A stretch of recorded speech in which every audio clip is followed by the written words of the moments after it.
Dan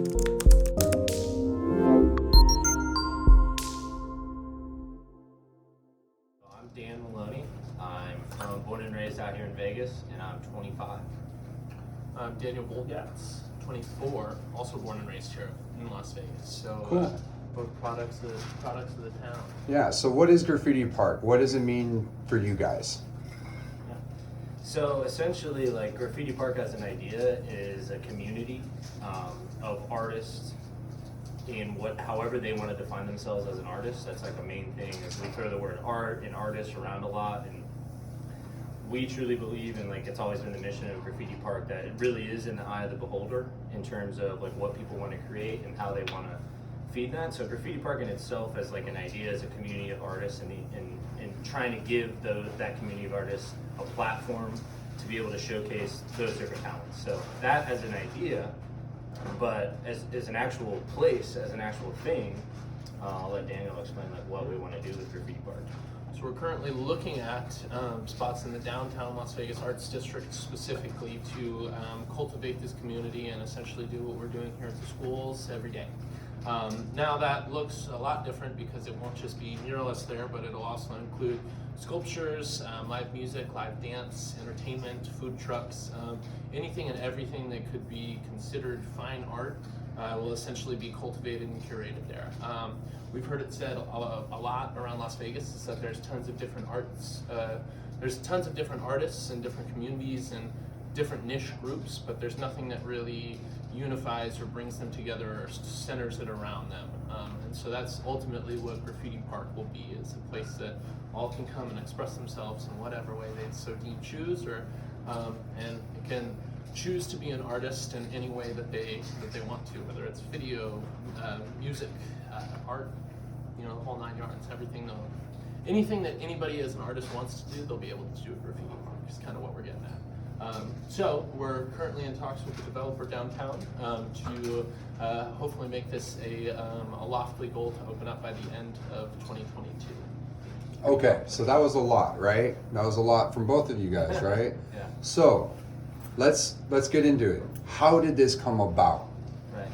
So just kind of like overall, I've been in graffiti and art since I was like, probably I want to say 13, 14. That's really when that interest like got into skateboarding and all that. Kind of very similar cultures. I had an older cousin that, and Daniel, he'll kind of tell you, similarly, tattoo artist, was a graffiti artist when he was younger, and I was always just thrilled by what he was able to create and just like take my name and make it look really cool.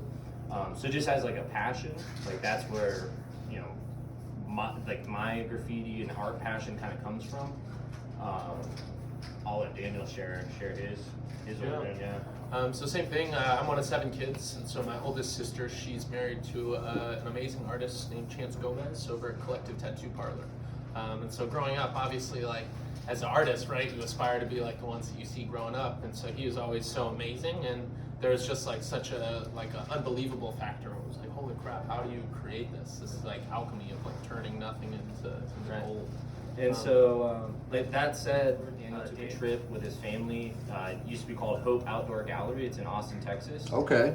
Never heard of that. Sounds dope though. Yeah, it's really cool. So it's basically, it used to be like this 3-story building that's run down kind of near the city, that essentially was just like kind of a, similar to how the arts district is here in some areas. It's just kind of like people could go and paint. And so more like where we're used to, which is the Wheel of Misfortune. Yeah. So that's yes. Okay. Very similar. So Daniel's like comes back. He's like telling me all about that.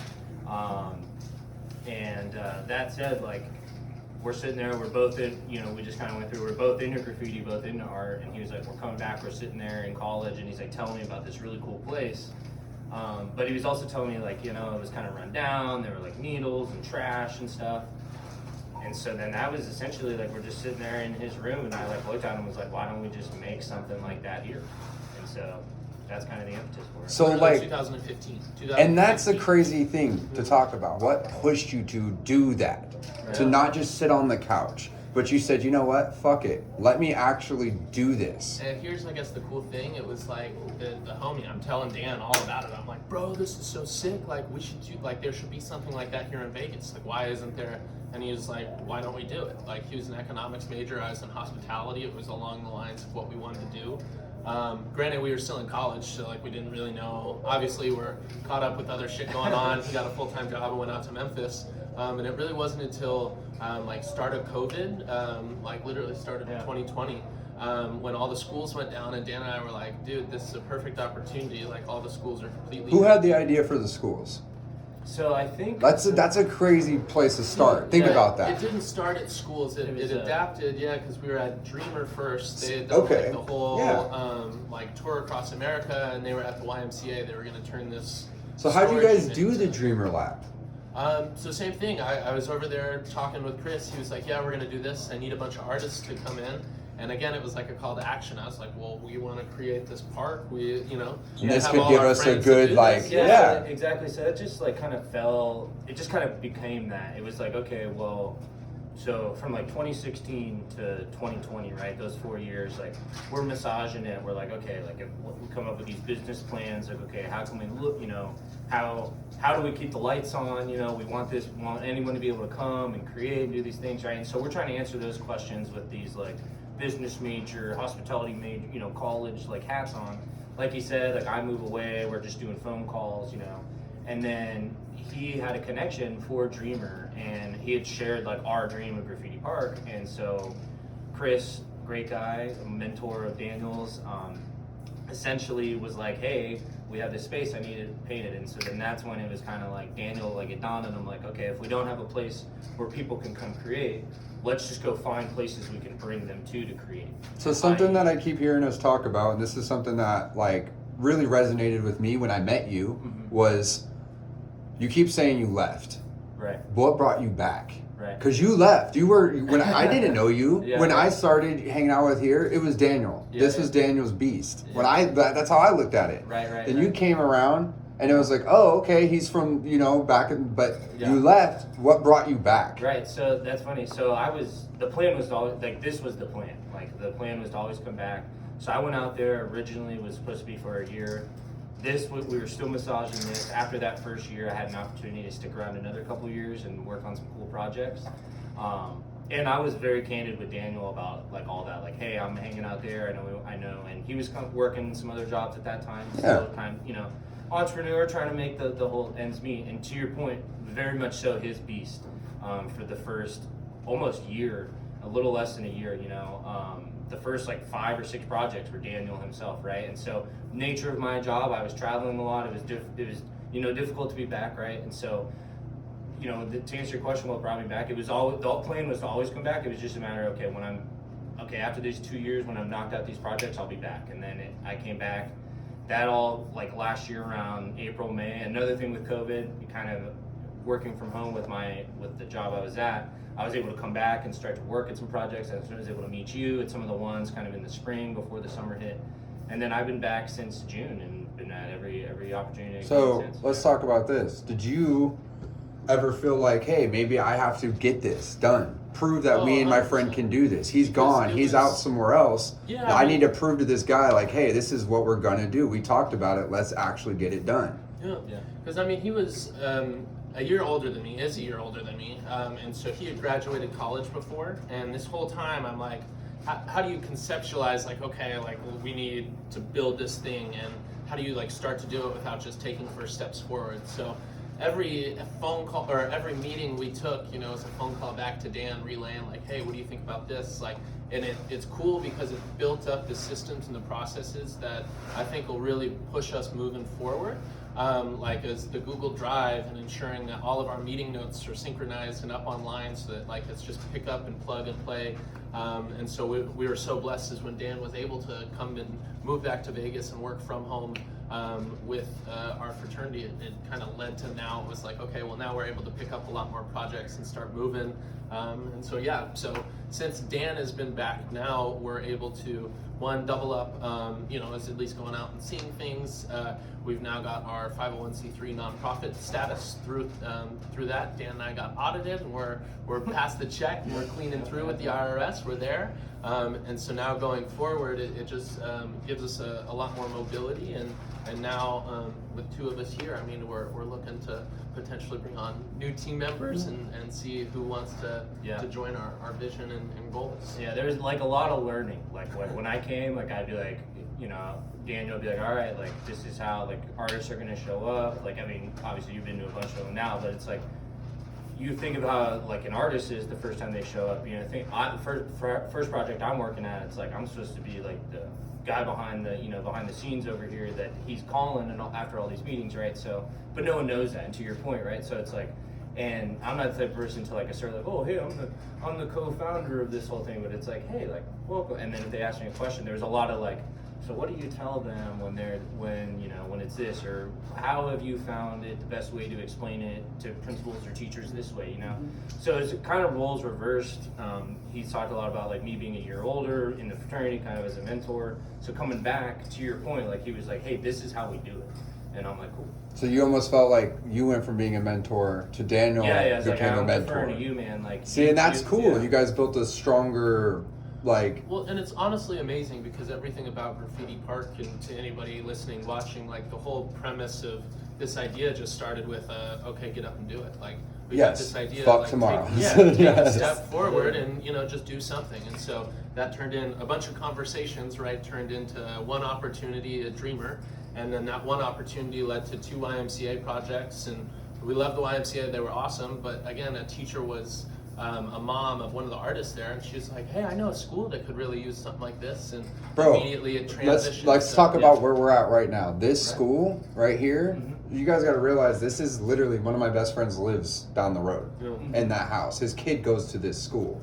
So to think about that, you have Numbskull. His mother went to a school that he ended up painting out here.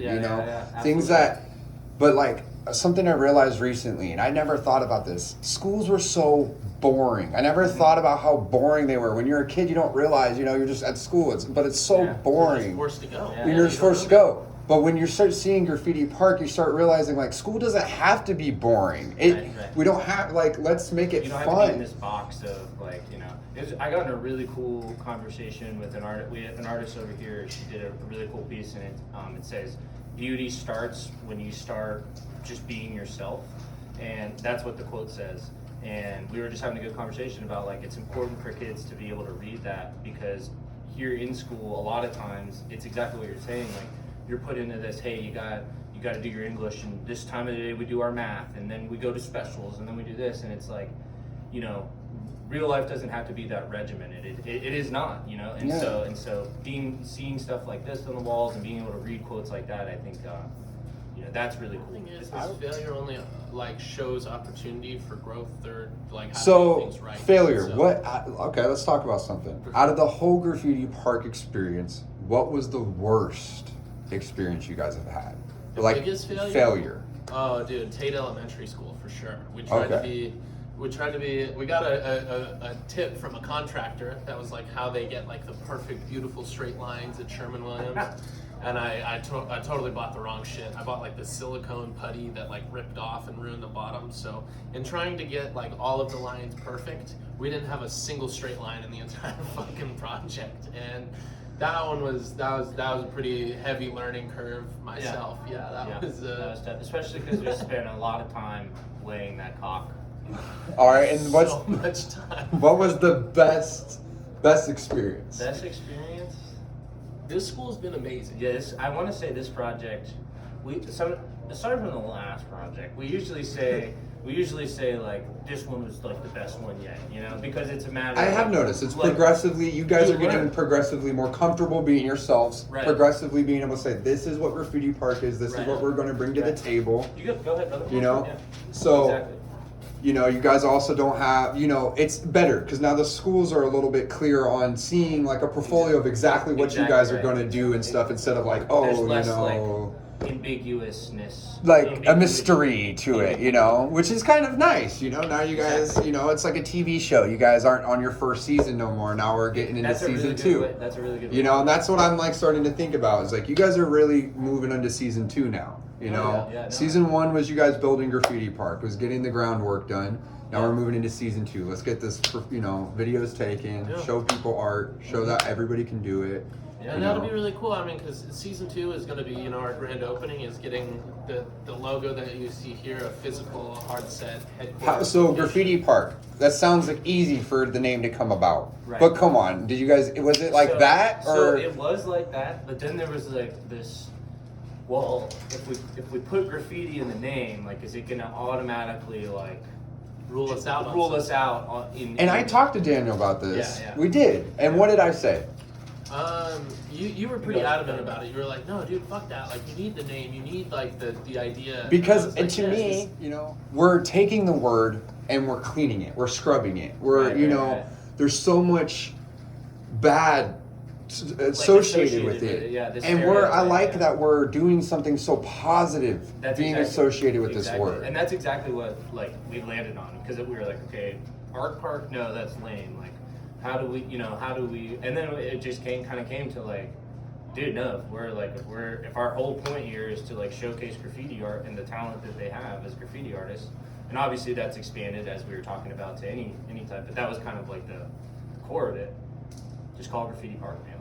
Well, like, and the core of this, right? Like you're saying, you're going to have a different artist, right? You guys are going to, like we've talked, you're going to be able to help artists produce stickers, produce t-shirts, produce their art in different mediums than what just their one medium by using Graffiti Park as. And create it in a space where people are ready to receive it. You know, like, one of the biggest, I would say, chokeholds, I would say, on some of these artists is that idea of getting like the name out or getting somebody willing to like receive art or willing to go out and see beauty for what it is. Like, at least when people come to Graffiti Park, it'll be distinctive to be like, okay, no, like, I want to see something in a different light. I want to see a little bit of grunge today. I want to see humans. Like, I want to see love more being enacted. And I think that'll be the coolest thing. Is like when you're actually out there, it's like the same way that you feel the love in our projects, in the same way that you can, ask some of the newcomers, and they're so shocked and in awe. They're like, wait, it's just paint. Bro, no, like, so let's, like, newcomers. We'll talk about my first experience. I walk in and you talk about, the first time you're running something, right? Yeah. So you got to think, the first time I walk in, right? Daniel's posting this stuff. He's like, yo, come to this school. He's just showing some video footage of his school. And I'm like, all right, like, let me go, and I feel like this courage, but when I got there, I was very discouraged, but you guys make it almost like a home, like almost like you feel comfortable to express, you went over and you're like, hey, this guy might not know what he's doing, go help him a little bit, that's something like, talk about the family here, Yeah. Well, and it's a big thing, like I'm big to tell anyone. I just read a book and very happy about it. It was Phil Knight's Nike book, and Phil Knight talks about this idea of, it was like he was like, hey, just tell people like what you want and like don't micromanage them, don't and let them surprise you with how they do it. And so much of Graffiti Park has been that. It's just like no, dude, if you want to paint something, go up and paint it. Like if you want to do something, just go out and do it. And a lot of the times it's like, hey, I need this wall covered, and then to see some of the artwork that kind of comes about, like the courage and the way that others progress. It's so warm heartening and just encouraging that, like, one, we're on the right path, but two, that this is going to turn into something that's like a cultural phenomenon. I feel like. Well, I was just saying, our big thing is collaboration over competition. Like that was like the first mission. Trippy and Mario technically grew up in like rival graffiti hoods, if you will, and now they have a studio together because their first collaboration was at the YMCA that we did together. So like that's. I would have never met them before. Like breaking cultural barriers. Yeah, it's like been really cool for me to witness is the like personal talent that can be really cultivated. That's here. A lot of like no one that comes out here is like bad. Like they just either if they've never worked with like spray paint before or never had like a wall that they have to walk away from. It's like not in their backyard or not a canvas in their room, right? It's like you have to walk away from this work product, and that in itself I think is like the first like kind of step of. We talked a lot about like as an artist, like getting yourself out there, that's like that first step. And I think a part of that is putting something on the wall that's you're going to put your name on, or even if you don't put your name on it, you know it's there and other people are going to see it. So I think that psychologically in itself, getting over that is a huge, really cool thing for people who have never done that to be able to do that. Exactly. And I think, like, aside from that aspect of it, because we're so big on the collaboration over competition, you have this kind of like incubator of like, oh, hey bro, I've never used this cap before, can you walk me through it? It's like, oh, I really like this one. And so you're not only just getting like if you Google what does this cap do, you're getting oh, I use it in these circumstances and this, you're kind of getting that master splinter, if you will, advice from all the different like artists that come out here. And then you have artists that have never used spray paint, but they like wood burn, and that's like their shit, and they rock and roll, and they teach everyone else like different, symmetry and stuff like that. So it's like a really cool, the collaboration aspect isn't just about bringing people together, it's also have you seen artists that come out here that were doing a form of art, and then you've noticed, hey, now they're doing other art because now they're being more comfortable? Yeah. I mean, we've had a lot of artists that have come and they've, again, never used spray paint before. And so it's the cool part of Graffiti Park, right? Because we open it up to anyone. I mean, and then where do you guys get your spray paint? Huh? Where do you guys get the spray paint? Different places. Legendaries was like, I walked in literally at YMCA and I was like, hey, we're local, we need a paint sponsor, and they were, hell yeah. Okay. First place I walked in, they were like, hey, we're right there. Anyone else? Since now we're starting to go to like Art Primo, once we started to just order in such large bulk. Are you guys purchasing? Are they, helping? How's yeah, that? Okay. We're in talks with Mari. She's okay. the CEO of them. She's awesome. She sends out swag bags. See. And so we've been able to give out, things like that. Yeah, stuff. And that helps. So like a lot of artists, right? They're on iPads now. So when we're handing them black books, some of them, are like, oh, okay, cool. Like I need to get back into the black book drawing, or again, leaving something of permanence that like can flip back and through. Yeah, because a tablet can get stolen or lost, and if you don't have that backed up, you just lost it's just everything. Another medium of like, okay, if you're used to Procreate and your brushes on that, like let's get a pencil out and let's start, sketching, or a ruler out, and different things like that. So it's so different. It's cool because again, that the idea of permanence, it pushes each person to one, not only leave something that they're willing and able to do, but like two is everything at Graffiti Park, right? We push you towards being the best artist, and the best artist, one, has to show a little bit of initiative, right? Sees a blank canvas, wants to go out and attack it. Two, has to be prepared, right? Have a sketch or have an idea, know what they're going to try and put up on the wall. Three, they have to have the persona, the confidence, if it's a first project, to be like, okay, I'm willing to step out of my comfort zone and go and talk to new people or try something new, or try spray paint. And there's definitely people here that just vibe with headphones, and then there's definitely people here that just like, bro, we can talk. There's people here that come in 30 minutes, they're done, Then there's people that spend 3 days, Yeah. So from the very beginning to like literally the second they have to walk out, Which brings up like kind of a cool, like just the personalities in themselves and being able to connect those different personalities. There's been relationships that have come out of our first baby. I think was born 3 days ago. 6 days ago. I have to follow up with meaning artists that met at a Graffiti Park project have a baby together. So that's crazy. Yeah. The festival with stuff. Life is beautiful. So how'd you guys? That's a crazy event, right? You told it seemed like you guys were trying to do that for a little bit, and then you guys finally got it. Well, how'd that come about? Serendipity, bro. Again, it just happened. Yeah. Well, 4 years we're sending out emails asking, saying, hey, we'll do anything. We'll this. The 1 year we were, busy doing projects and weren't paying attention. We didn't send that email. Yeah. That email got sent to us. And that's how'd that feel? Dude, that was like, I think we went and got hammered. Or something. Hey, nothing wrong with celebrating. No, like just to showcase. Like, it was like he called we were on me, a video conference we were call, literally FaceTiming, and he goes, "Hey, did you see that email that just came in?" I was like, "What?" And I looked, and it was, Lauren from Life is Beautiful, the person I had been emailing, and it was like, hey, we'd like to invite you. We had a call with her, 2 years prior, in 2019, we had a whole call where we pitched an idea, and she was like, okay. So it was kind of cool, seeing, hey, you guys saw, we're not done, and now you guys see, we're not done, exactly. And you respect it. Exactly. Yeah. But momentum almost solves, all your issues, and, choosing to put yourself in a momentous state, just showing up and doing something, even if you do something so wrong and you have to botch the whole thing and cover the whole thing and start over, you're still doing something. But like, let's talk about that. You don't spray paint. Like you No, told me not that. much. No. But like you'll see. You like, do, I've and you done did, shots, yeah, but you're like- not anymore, right? Yeah, we're getting back into it. You know, Yeah. but like, let's talk. Like you told me when I first got here, I don't spray paint. You know, but you do. But you know, everything's a learning. You're still learning. You're getting better. Yeah, exactly. Everybody's getting better. Just get out there every day, use what you can, and use the supplies at hand. You know. I think the biggest thing is if you're ever feeling like as a creator, or even if you don't feel like you're a creator, but you want to feel that way, like just come on out. Like there's a space here for everyone. There's a space for you to give it an opportunity, even if you walk away at the end of the day hating spray paint and hating or recognizing, hey, there's another medium that's better for me, or I talked to some other people.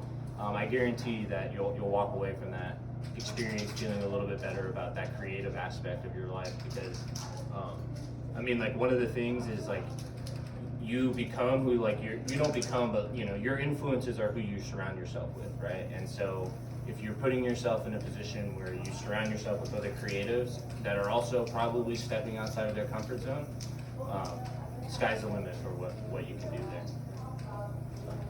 I don't know how to top that. That's beautiful.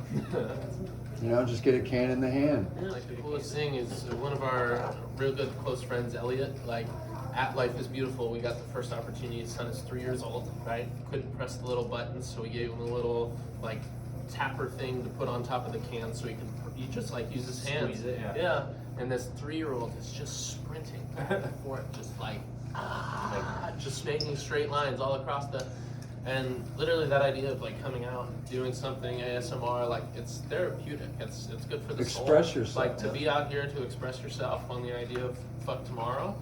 I promise we'll love more if you come out here, you know, and like we just aim to create such a beautiful environment for others to create. And so again, we're collaboration over competition. Everything we do is literally for you guys, and we would be nothing without the artists that do make Graffiti Park the wonderful collaboration hub that it is. So come on out and be a part of it. And I see this in 1 year from today. 1 year from today, come down. Because we're going to do an interview in a year Yeah. from today, guys. Let's do an So. interview at Graffiti Park. then. Yeah, come on Be down your- Let's today. do it. Punch your All right. ticket in the Arts District, Graffiti Park. We can grab something from a food truck. And we'll talk.